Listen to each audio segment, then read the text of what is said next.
लोकसभा निवडणुकीत महायुतीमुळे फटका बसला हे नाकारता येणार नाही। राष्ट्रवादीचे प्रदेशाध्यक्ष सुनील तटकरेंचं सूचक वक्तव्य।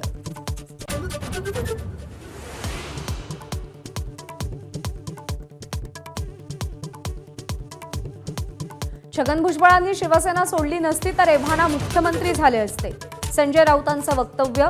तर शिवसेना सोडणारे सगळे अस्वस्थ आत्मे, राऊतांची टीका।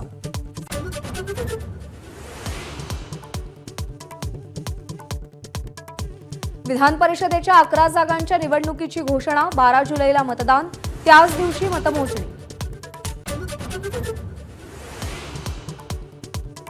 मंत्रिमंडळाचा विस्तार याच आठवड्यात होण्याची शक्यता, वर्षावर उशिरापर्यंत विस्तारावर खलबतं, इच्छुकांकडून पक्षप्रमुखांकडे लॉबी।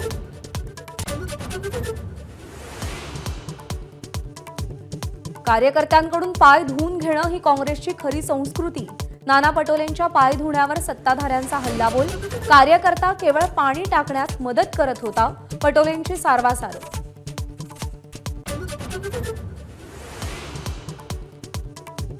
नागपूर गोवा शक्तीपीठ महामार्गाला कोल्हापुरातून तीव्र विरोध, शाहू महाराज, छत्रपती आणि सतेज पाटलांच्या उपस्थितीत भव्य मोर्चा।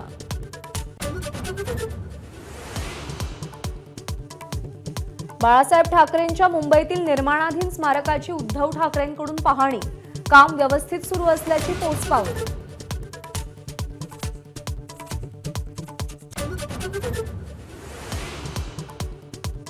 उज्ज्वल निकम यांची विशेष सरकारी वकील म्हणून पुन्हा नियुक्ती, लोकसभा निवडणूक लढवण्यासाठी राजीनामा दिला होता।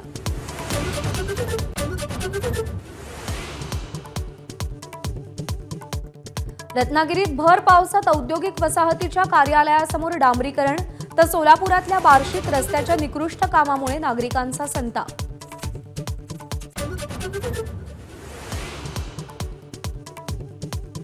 बिहारच्या अररियामध्ये बांधकाम सुरू असलेला पूल कोसळला, 12 कोटी रुपयांचा खर्च करत पुलाचं काम सुरू होतं।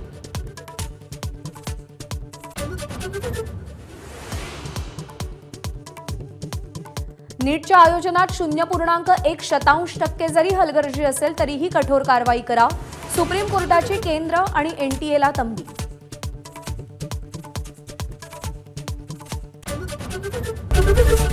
एबीपी माझा, उघडा डोळे बघा नीट।